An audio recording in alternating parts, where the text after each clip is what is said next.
मा विद्यार्थीहरूले प्रश्न गर्न सक्नुहुनेछ।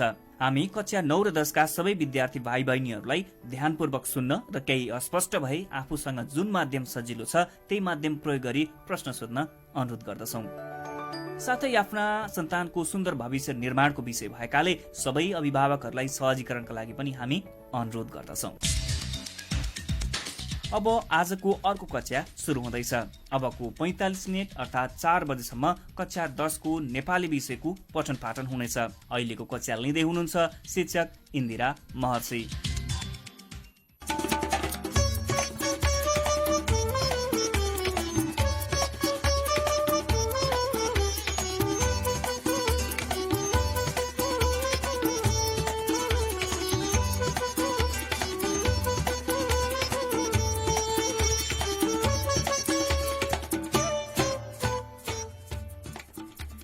नमस्कार भाइ बहिनीहरू, आज तेस्रो दिन म उपस्थित भइसकेकी छु यहाँहरूलाई रेडियो स्कुलमा स्वागत गर्नका लागि।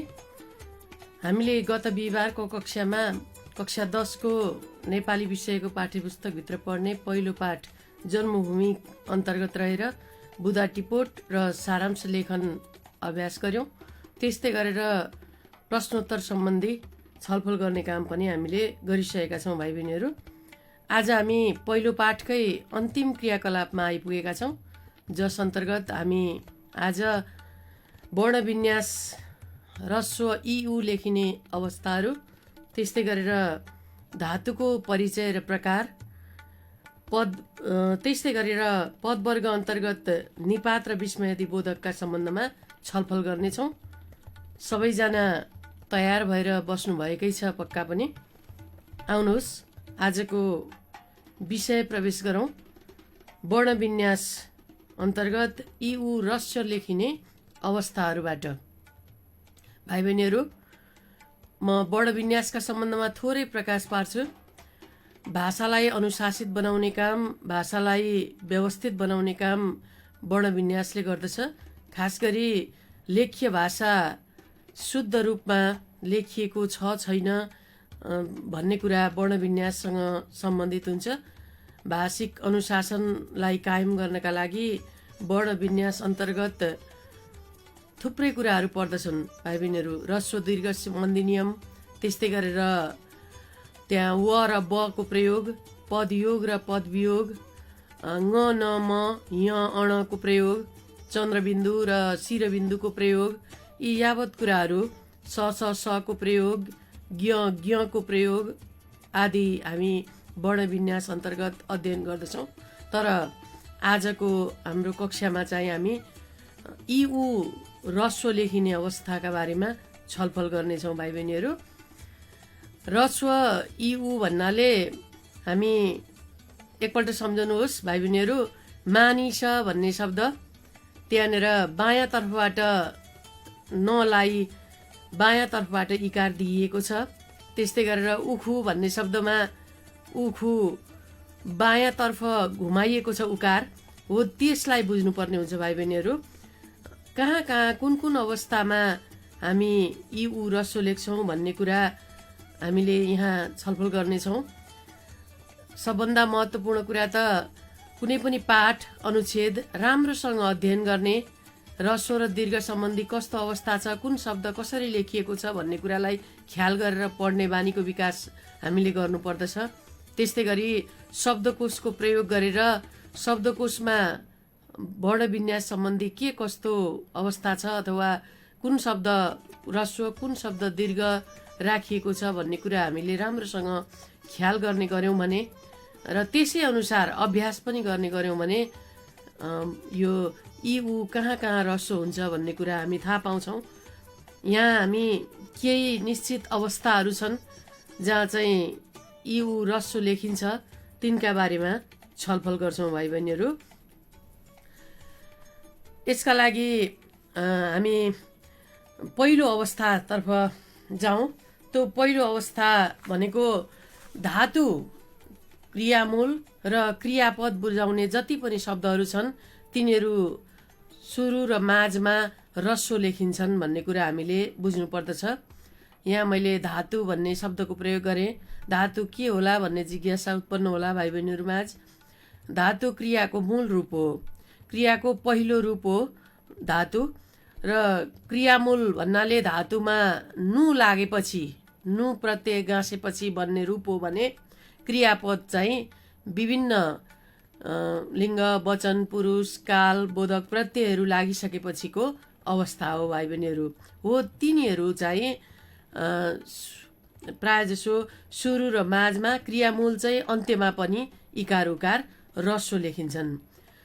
जस्तै म केही धातु शब्दहरू, धातु बुझाउने शब्दहरूका बारेमा उदाहरण प्रस्तुत गर्दछु। किन, दि, रु, हिँड, बुझ, कुद, पिट, सिक, मिल, मिस, ली, सुन, सुत, घुम, हु, चुक, लुक, दुख। यी सबै क्रियाका मूल रूप, पहिलो रूप अर्थात् धातु हुन्। यी सबैको इकार तथा उकार ह्रस्व लेखिन्छन् भाइ बहिनीहरू। त्यस्तै गरेर क्रियामूल बुझाउने शब्दहरू पनि ह्रस्व लेखिन्छन् भनेर हामीले अघि नै भनिसक्यौँ। तिनको पनि उदाहरण ध्यान दिएर सुन्नुहोला। क्रियामूल बन्नका लागि धातुमा हामीले नु प्रत्यय जोड्छौँ भन्ने कुरा पनि मैले अघि नै बताइसकेँ। किन्नु, दिनु, रुनु, हिँड्नु, बुझ्नु, कुद्नु, मिस्नु, सिक्नु, मिल्नु, लुक्नु, दुख्नु, लिनु, कुट्नु, सुन्नु, सुत्नु, घुम्नु, हुनु, छुनु, दुख्नु आदि क्रियामूलहरू हुन्। यिनीहरू पनि इकार उकार ह्रस्व लेखिन्छन् भाइ बहिनीहरू। त्यसै गरी क्रियापद बुझाउने शब्दहरू पनि इकार उकार ह्रस्व लेखिने अवस्थाका केही शब्दहरूका उदाहरण यहाँ हेरौँ। किन्छ, दिन्छ, रुन्छ, हिँड्छ, बुझ्छ, कुद्छ, मिल्छ, सिक्छ, लुक्छ, दुख्छ, लिन्छ, कुट्छ, सुत्छ, घुम्छ, हुन्छ, छुन्छ इत्यादि। यसै गरी अन्य यस्ता धातु बुझाउने शब्द, क्रियामूल बुझाउने शब्द तथा क्रियापद बुझाउने शब्दहरू भाइ बहिनीहरूले विभिन्न पाठहरूबाट खोजेर अभ्यास अवश्य पनि गर्नुहुनेछ। त्यहाँ पाठहरूमा प्रशस्तै मात्रामा क्रियामूल बुझाउने शब्द, क्रियापद बुझाउने शब्दहरू दिएका हुन्छन्। तिनलाई भाइ बहिनीहरूले खोजी गर्ने प्रयास गर्नुहोला। अब ह्रस्व इउ हुने दोस्रो अवस्था हेरौँ। पुरुष नाताबोधक शब्दहरू ह्रस्व लेखिन्छन् भाइ बहिनीहरू। इउ ह्रस्व हुन्छन् तिनका। जस्तै दाई, भाइ, नाति, पनाति, भानिज, भतिज, भिनाजु, फुपाजु, गुरु, ज्वाइँ, पति, त्यस्तै ससुरा। यी शब्दहरू पुरुष बोधक, पुरुष नाताबोधक शब्दहरू हुन् जुन चाहिँ ह्रस्व लेखिन्छन्।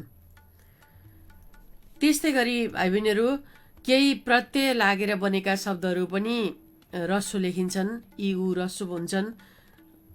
जस्तै आलु, इलो, इक, इत, इम आदि प्रत्यय लागेर बनेका शब्दहरूको इउ ह्रस्व लेखिन्छ भाइ बहिनीहरू। जस्तै मायालु, दयालु, ईर्ष्यालु, रसिलो, मलिलो, कसिलो, हँसिलो, जोसिलो, पोसिलो, आर्थिक, ऐच्छिक, सामाजिक, भौतिक, रचित, पठित, रक्तिम, स्वर्णिम इत्यादि।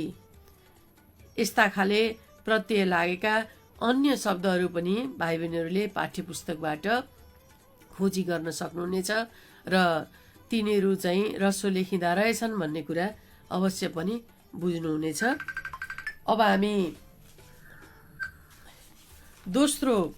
तेस्रो अवस्था हेरौँ। चौथो अवस्था अन्त्यमा ती, धी, टी, वी आउने तत्सम शब्दहरू रस्व लेखिन्छन् भाइ बहिनीहरू।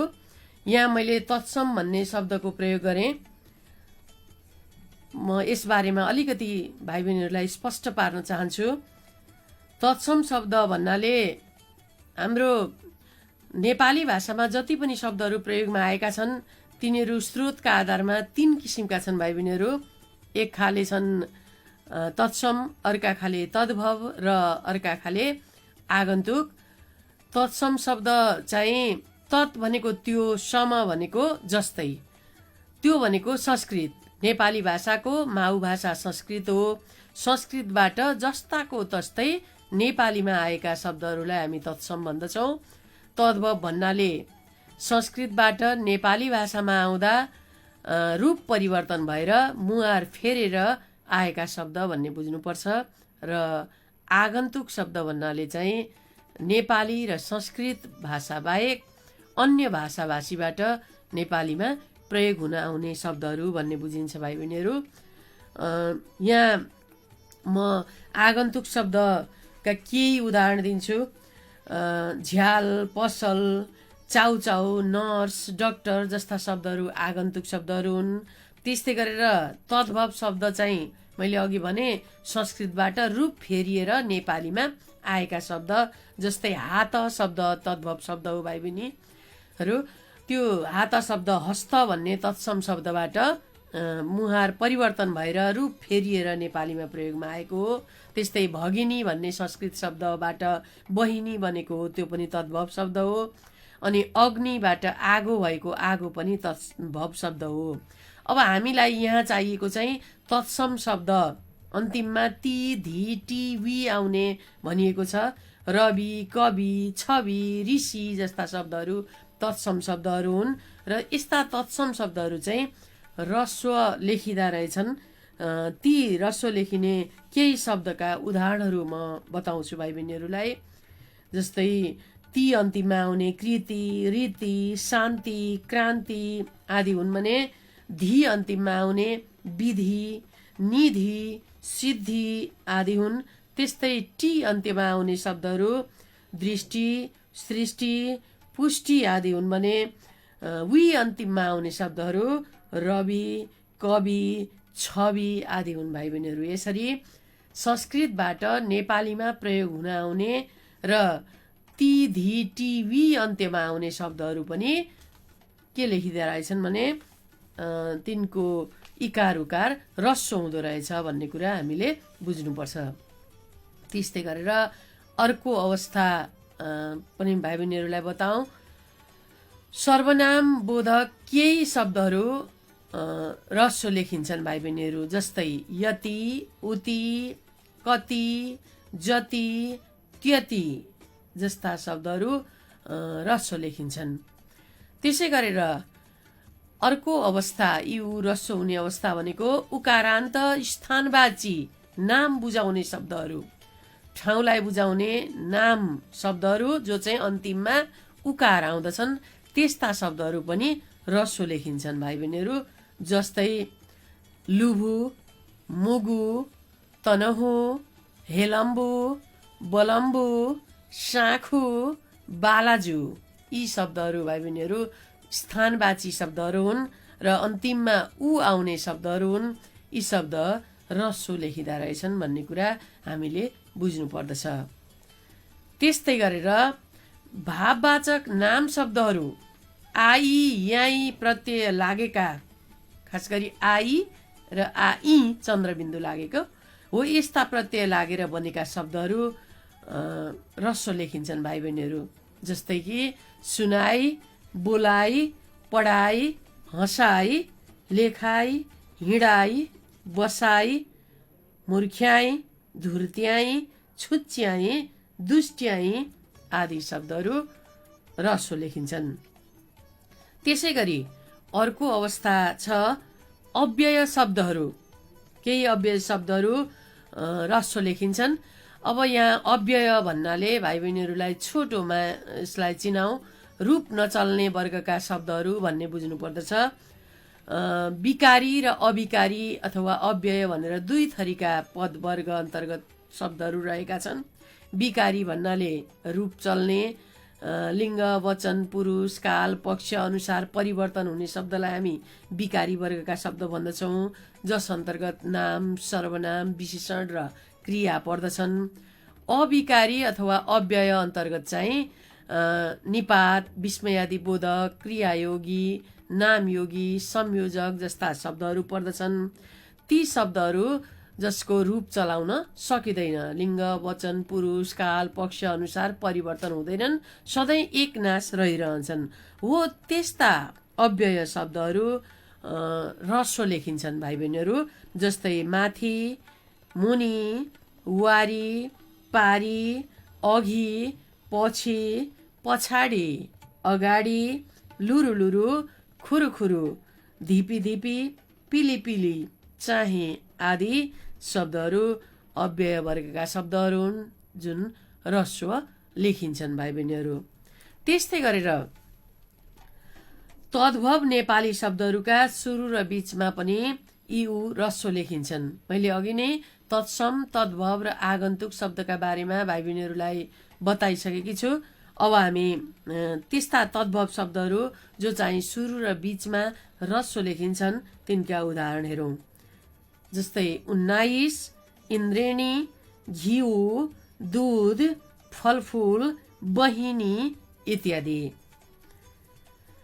त्यसै गरी आगन्तुक शब्दका पनि सुरु र माझमा इ उ ह्रस्व लेखिन्छन्। आगन्तुक शब्द भनेको के हो भन्ने कुरा पनि अघि मैले छोटोमा भनिसकेँ। नेपाली र संस्कृत बाहेक अन्य भाषाबाट नेपालीमा आएका शब्दहरूलाई, प्रयोगमा आएका शब्दलाई हामी आगन्तुक भन्छौँ। तिनको पनि इ उ लेखाइ, इ उ को वर्णविन्यास ह्रस्व रहन्छ। जुलुस, हाजिर, machine, English, America, Asia, Russia, इजलास इत्यादि यी शब्दहरूको इ उ ह्रस्व लेखिन्छन्। यसरी नै भाइ बहिनीहरूले ह्रस्व दीर्घ सम्बन्धी नियमहरू, अन्य वर्णविन्यासका नियमहरू पाठका अन्य अभ्यासहरूमा पढ्दै जानुहुनेछ, थाहा पाउँदै जानुहुनेछ र भाइ बहिनीहरूले पनि पढ्दाखेरि अत्यन्तै विचार गरेर कुन शब्दहरू ह्रस्व लेखिएका छन्, कुन दीर्घ लेखिएका छन्, कहाँ कहाँ इ उ ह्रस्व हुने रहेछ भन्ने कुरालाई ख्याल गरेर पढ्ने बानीको विकास गर्नुहोला। अब हामी यही जन्मभूमि पाठकै अर्को व्याकरणको क्रियाकलापतर्फ प्रवेश गर्दछौँ, जस अन्तर्गत धातुको परिचय र प्रकार भन्ने शीर्षक छ। यहाँ मैले धातु के हो भन्ने कुरा र धातुका के कति प्रकार रहेका छन् भन्ने कुरा भाइ बहिनीहरूलाई बताउने छु। एउटा उदाहरणबाट यसको परिचय म भाइ बहिनीहरूलाई दिन चाहन्छु। घर भन्ने एउटा शब्द छ जसलाई ध्यान दिएर सुन्नुहोस् र अर्को शब्द छ खा भन्ने। यी दुईवटा शब्दमा नु भन्ने प्रत्यय लगाएर हेरौँ त भाइ बहिनीहरू। पक्कै पनि घरमा नु प्रत्यय लगायौँ, घर नु भयो। यसको अर्थ आउँछ आउँदैन होला भाइ बहिनीहरूले विचार गर्दै गर्नुहोला। र खामा नु प्रत्यय लगाउँ, खानु भन्ने शब्दको निर्माण हुन्छ। अवश्य पनि भाइ बहिनीहरू घर्नु भन्ने शब्दको कुनै अर्थ छैन, त्यसैले त्यो घर भन्ने शब्द त्यो नु लगाउन नसकिने शब्द धातु होइन। तर खामा नु लगाउँदाखेरि खानु भन्ने क्रियामूल निर्माण भयो, त्यसैले त्यो खा चाहिँ धातु हो भाइ बहिनीहरू। यसरी हामीले धातु चिन्ने यो आधारलाई बिर्सनु हुँदैन। अब धातु के हो भन्ने सन्दर्भमा धातु क्रियाको मूल रूप हो भन्ने कुरा हामीले बुझ्नु पर्दछ। सबभन्दा पहिलो अवस्था हो धातु भनेको, क्रियाको पहिलो अवस्था हो, मूल रूप हो भनेर बुझ्नुपर्छ। उदाहरणका लागि क्रियामूल जानु हो भने नु झिकिदिँदा बन्ने अवस्था जे छ त्यो नै धातु हो भनेपछि जा के हुने रहेछ, धातु हुने रहेछ। त्यस्तै गरेर हिँड्नु क्रियामूल हो, नु झिकिदिँदाखेरि बन्ने हिँड भन्ने धातु चाहिँ, हिँड भन्ने शब्द चाहिँ धातु हो। यसरी नु झिक्ता बन्ने शब्द धातु हो भन्ने कुरा पनि हामीले बुझौँ र नु लगाउँदा क्रियामूल बन्न सक्ने अवस्था पनि धातु हो भनेर पनि चिन्नुपर्ने हुन्छ। त्यसैले धातुका उदाहरणहरू दिनुपर्दा गर, पढ, खा, जा, दि, रु आदि धातु हुन् भनेर हामी यसलाई चिनाउन सक्छौँ भाइ बहिनीहरू। अब हामी धातुको प्रकारतर्फ लागौँ। धातुलाई विभिन्न आधारमा वर्गीकरण गर्न सकिन्छ भाइ बहिनीहरू। धातुलाई अन्त्यका आधारमा स्वरान्त धातु र व्यञ्जनान्त धातु भनेर वर्गीकरण गर्न सकिन्छ। स्वरान्त भन्नाले स्वर अन्तिममा आउने, स्वर वर्णको प्रयोग अन्तिममा भएको धातु भनेर बुझ्नु पर्दछ। व्यञ्जनान्त धातु भन्नाले व्यञ्जन अन्तिममा प्रयोग भएको धातु भनेर बुझ्नुपर्ने हुन्छ। स्वरान्त धातुको उदाहरण जा, खा, दि, लि, रु, आउ, उठाउ आदि हुन् भने व्यञ्जनान्त धातुका उदाहरणहरू गर, पढ, लेख, सुत, उठ आदि हुन् जसको अन्त्यमा व्यञ्जन वर्णको प्रयोग गरिएको छ। त्यस्तै गरेर अक्षर सङ्ख्याका आधारमा पनि धातुलाई वर्गीकरण गर्न सकिन्छ भाइ बहिनीहरू। एकाक्षरी धातु र बहुअक्षरी धातु भनेर हामीले अक्षरका आधारमा पनि वर्गीकरण गर्न सक्छौँ। एकाक्षरी धातु अन्तर्गत एकै अक्षरले बनेका धातुहरू पर्दछन्। जा, खा, पढ, दि, रु, सुत, उठ जस्ता धातुहरू चाहिँ एक अक्षरले बनेका एकाक्षरी धातु हुन् भने बहुअक्षरी धातु अन्तर्गत पढाउ, लेखाउ, भित्री, रोगी यी धातुहरू पर्दछन्। ती चाहिँ एकभन्दा बढी अक्षरले बनेका छन्। त्यस्तै गरेर भाइ बहिनीहरू हाम्रो पाठ्यपुस्तकमा दिइएको धातुको प्रकार चाहिँ अर्थका आधारमा गरिएको हो। त्यो अर्थका आधारमा धातुलाई हामी सामान्य धातु, विशेष धातु भनेर वर्गीकरण गर्न सक्छौँ। सामान्य धातु भन्नाले हिँड, बस, पढ, लेख जस्ता मूल धातु भन्ने बुझ्नु पर्दछ। जस्तै यसको म उदाहरण भाइ बहिनीहरूलाई बताउँछु। पढ भन्ने धातु हो, सामान्य धातु हो। यसमा नु लगाउँदा क्रियामूल पढ्नु बन्छ र यसबाट पढ्छ क्रियापद निर्माण गर्न सकिन्छ। त्यस्तै दि सामान्य धातु हो। त्यसमा नु लगाएर हेरौँ दिनु भन्ने क्रियामूल बन्छ र क्रियापद दिन्छ बनाउन सकिन्छ। त्यसै गरी हु सामान्य धातु हो। त्यसमा नु लगाएर हेरौँ हुनु बन्छ क्रियामूल र हुन्छ क्रियापद बनाउन सकिन्छ। रु सामान्य धातु हो। नु प्रत्यय थपौँ रुनु बन्छ क्रियामूल र रुन्छ क्रियापद बन्दछ। यी हुन् सामान्य धातुहरू हुन् अथवा मूल धातु हुन् यिनीहरू।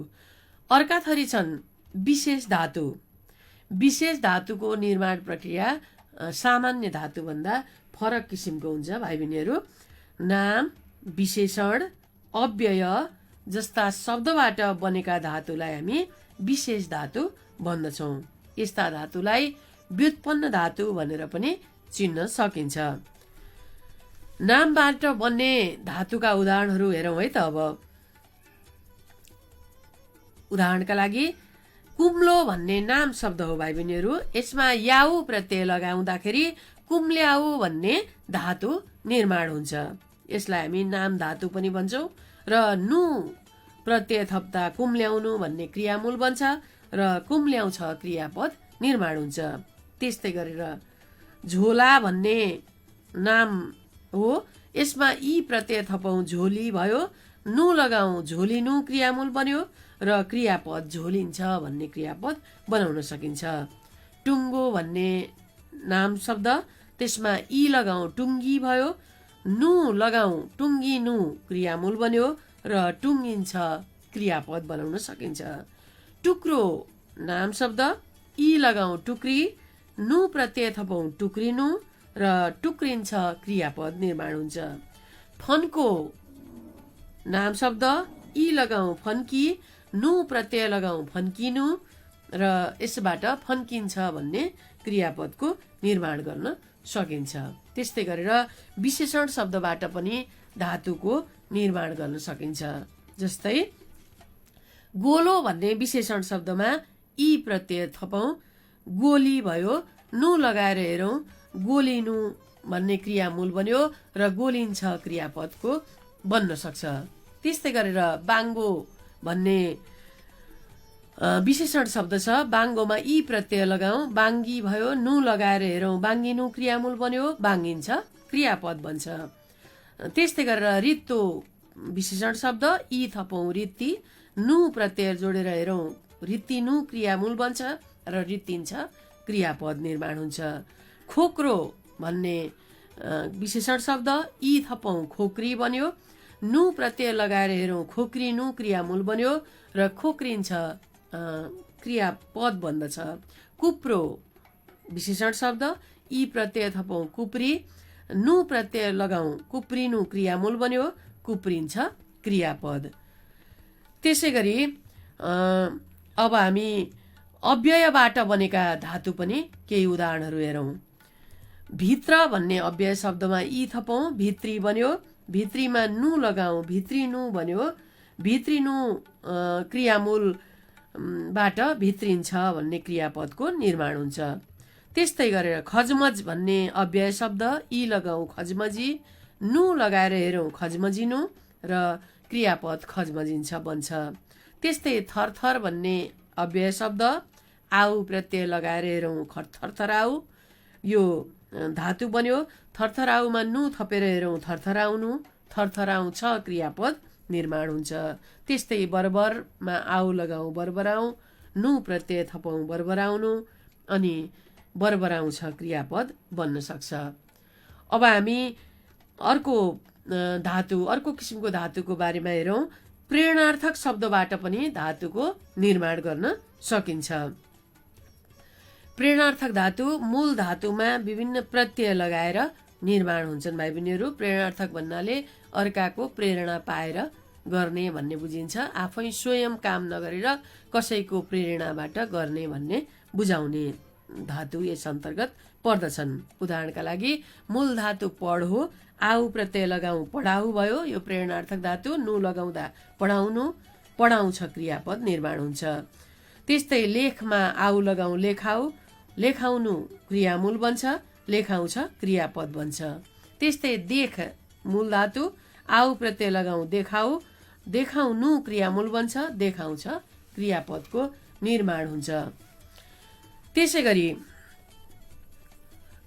गर भन्ने मूल धातुमा आउ प्रत्यय लगाउँदा गराउ, गराउनु क्रियामूल बन्छ, गराउँछ क्रियापद।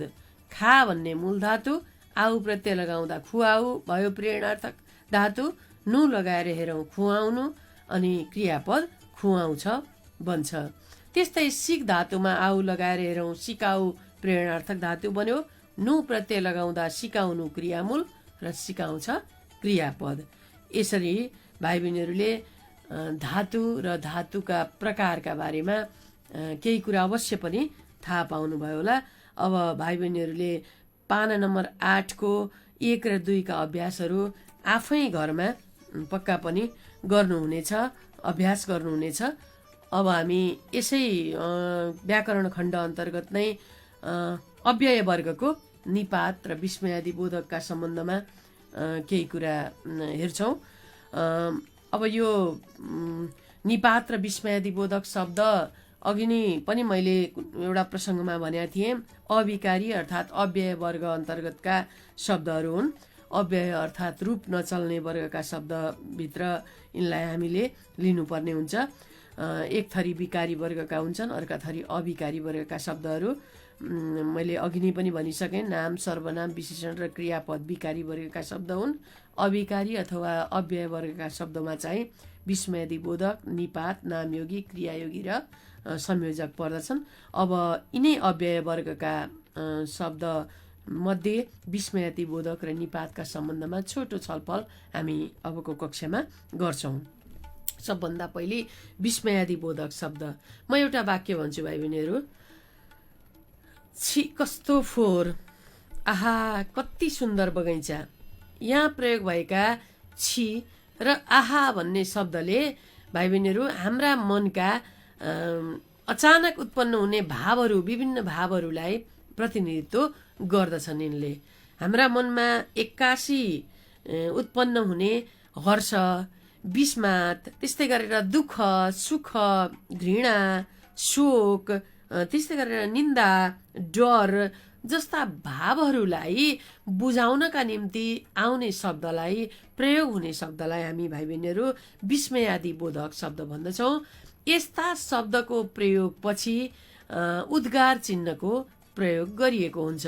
पूर्णविराम चिन्ह जस्तै चिन्ह दिएर मुनि थोप्लो चिन्ह दिएका चिन्हलाई हामी उद्गार चिन्ह भन्दछौँ। त्यस्ता चिन्हको प्रयोग यस्ता विस्मयादि बोधक शब्द पछाडि गरिएको हुन्छ। जस्तै म यहाँ केही उदाहरणहरू भाइ बहिनीहरूलाई भन्छु।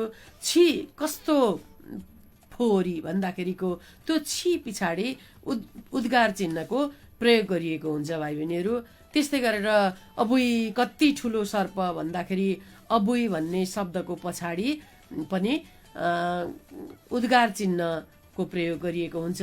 त्यसले हामीभित्रको डरलाई अभिव्यक्त गर्दछ भाइ बहिनीहरू। यसरी हामीले स्याबास तिमीले हाम्रो इज्जत राख्यौ भन्ने वाक्यमा प्रयोग भएको स्याबास भन्ने शब्दले हामीभित्रको उत्साहको भावनालाई, हामीभित्रको एउटा खुसीको भावनालाई सङ्केत गर्दछ। त्यो स्याबास शब्द पछाडि पनि उद्गार चिन्हको प्रयोग गरिएको हुन्छ।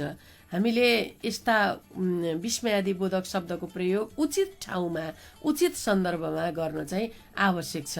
कहिलेकाहीँ के अरे हाम्रो शब्दको गलत प्रयोग हुन गयो भने वाक्यले अनर्थ दिन सक्दछ। उदाहरणको लागि हामीले जाडो महिना छ, हामीलाई जाडोको अनुभूति भइराखेको छ, तर उफ कस्तो जाडो भनेर उफ शब्दको प्रयोग गऱ्यौँ भने त्यो सही प्रयोग हुँदैन। हामीले आछु कस्तो जाडो भनेर त्यो आछु शब्दको प्रयोग गर्नुपर्ने हुन्छ। यस्ता कुरामा भाइ बहिनीहरूले ख्याल गर्नु हुनेछ। केही अन्य विस्मयादि बोधक शब्दहरू म उदाहरणका रूपमा प्रस्तुत गर्छु। ती शब्दहरू हुन् ओहो, आमै, छि, च्व च्व, धिक्कार, कठै, धत, ज्या, अबुई, राम राम, क्याबात, आछु, आथा आदि चाहिँ यसका उदाहरणहरू हुन् भाइ बहिनीहरू। यी विस्मयादि बोधक शब्दको सही ढङ्गले प्रयोग गर्ने अभ्यास भाइ बहिनीहरूले घरमा अवश्य पनि गर्नुहुनेछ। अब हामी अर्को शीर्षकमा प्रवेश गरौँ। निपातको सामान्य परिचय लिने काम गरौँ। निपात शब्दको स्वतन्त्र अर्थ छैन भाइ बहिनीहरू, तर आफ्नो स्वतन्त्र अर्थ नभए पनि वाक्यमा प्रयोग भइसकेपछि चाहिँ यिनले वाक्यको गरिमालाई, वाक्यको मिठासलाई भर्ने काम गर्दछन्। त्यस्ता खालका अव्यय शब्दलाई हामी निपात शब्द भन्दछौँ। निपात वाक्यमा प्रयोग हुँदा एउटा मात्रै प्रयोग हुनुपर्छ भन्ने पनि छैन भाइ बहिनीहरू। एकभन्दा बढी निपात शब्दहरू एउटै वाक्यमा पनि आउन सक्छन्। जस्तै म केही उदाहरणहरू भाइ बहिनीहरूलाई प्रस्तुत गर्छु। लौ यो त आइ पो सकेछ, यो वाक्यमा लौ एउटा निपात हो। त्यस्तै गरेर त अर्को निपात हो, अनि पो अर्को निपात हो। हुन त यो आइसकेछ भन्दाखेरि पनि वाक्यले अर्थ दिन्छ, तर त्यसरी यो आइसकेछ मात्रै भन्नु र लौ यो त आइ पो सकेछ भन्नुमा केही फरक हामी देख्न सक्छौँ। त्यो वाक्यको गरिमालाई बढाउने काम निपातले गर्न सक्छ। हुन्छ नि म आउँदै गरौँला, यहाँनिर नि भन्ने निपातको प्रयोग गरिएको छ। हुन्छ म आउँदै गरौँला पनि अर्थपूर्ण छ, तर निपातको प्रयोगले केही मिठास अवश्य पनि वाक्यमा भर्ने काम गर्दछ। ऊ त हिजै गइसकी रे, यहाँनिर त र रे जस्ता दुईवटा निपातको प्रयोग गरिएको छ भाइ बहिनीहरू। अन्य निपातहरू म भाइ बहिनीहरूलाई उदाहरणका रूपमा प्रस्तुत गर्छु। लौ, लु, त, नि, पो, खै, क्यारे, ब्यारे, नाई, आदि निपातहरू हुन्। कहिलेकाहीँ संयोजक जस्ता लाग्ने शब्दले पनि निपातको रूपमा काम गरिरहेका हुन्छन्। संयोजकले वाक्यलाई जोड्ने काम गर्दछन्, तर वाक्यलाई नजोडेर निपातका रूपमा प्रयोग भएका छन् भने तिनलाई चाहिँ हामी संयोजक भन्दैनौँ। जस्तो पनि, र जस्ता शब्दहरू संयोजकका रूपमा पनि प्रयोग हुन आउँछन् र निपातका रूपमा पनि प्रयोग हुन आउँछन्। उदाहरणको लागि ऊ आयो र भन्दाखेरि रले संयोजकको काम गरेको छैन, यसले चाहिँ निपातको रूपमा काम गरेको छ भाइ बहिनीहरू।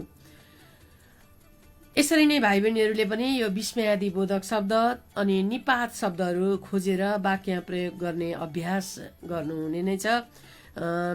पेज नम्बर 8 का प्रश्न नम्बर 4, 5, 6 र 7 को अभ्यास घरमा बसेर अवश्य पनि भाइ बहिनीहरूले गर्नुहुनेछ भन्ने मैले आशा राखेकी छु। अब भाइ बहिनीहरू हामी लगभग कक्षाको अन्तिममा आइपुगिसकेका छौँ र अहिलेसम्म हामीले के विषयमा छलफल गऱ्यौँ भन्ने कुरा भाइ बहिनीहरूले पनि अवश्य पनि थाहा पाइसक्नु भएको छ। एकपल्ट सम्झिने कोसिस गर्नुहोस्। पक्कै पनि भाइ बहिनीहरू हामीले आज वर्णविन्याससँग सम्बन्धित ह्रस्व र दीर्घ हुने अवस्थाहरू के रहेछन् भन्ने विषयमा केही छलफल गऱ्यौँ। त्यस्तै गरेर धातु भन्नाले केलाई बुझिन्छ र धातुका के कस्ता प्रकारहरू छन् भन्ने विषयमा पनि हामीले आज छलफल गरेका छौँ। त्यस्तै गरेर अव्यय वर्ग अथवा यो अविकारी वर्ग अन्तर्गत पर्ने विस्मयादिबोधक र निपात शब्दका बारेमा पनि हामीले छलफल गरेका छौँ। आजदेखि जम्मा 3वटा कक्षामा हामीले यो पहिलो पाठ जन्मभूमिको भावबोधदेखि लिएर त्यसको प्रश्नोत्तर अभ्यास अनि व्याकरण खण्डलाई समापन गरिसकेका छौँ र यो पहिलो पाठ पनि हाम्रो आजदेखि समाप्त भइसकेको छ। अर्को कक्षामा हामी पाठ 2 कक्षा 10 कै नेपाली विषयको पाठ्य पुस्तक अन्तर्गत पर्ने पाठ 2 लाई लिएर हामी उपस्थित हुनेछौँ र पाठ 2 सन्तुष्टि कविता रहेको छ। त्यो कवितालाई भाइ बहिनीहरूले पनि घरमा राम्रोसँग अध्ययन गरेर आउनुहुनेछ र त्यो कविताको लयबोध गर्ने काम, लय वाचन गर्ने काम र त्यस्तै गरेर त्यस पाठको भावबोध गर्ने काम हामी गर्नेछौँ। त्यसमा कुन छन्दको प्रयोग छ र के कस्तो लयमा सन्तुष्टि कविता वाचन गर्न सकिन्छ भन्ने विषय चाहिँ हामी अब आउने कक्षामा गर्नेछौँ, त्यस विषयमा छलफल गर्नेछौँ। आज यतिन्जेल समय निकालेर भाइ बहिनीहरूले रेडियो स्कुलको यो कक्षालाई सुनिदिनु भयो, त्यसका लागि सबै भाइ बहिनीहरूलाई धन्यवाद दिँदै फेरि अर्को कक्षामा भेट्ने बाचाका साथ आजलाई यति नै भन्दछु। धन्यवाद, नमस्कार। अहिले तपाईँ इटहरी FM 92.5 मेगाहर्ज सुन्दै हुनुहुन्छ। इटहरी FM 92.5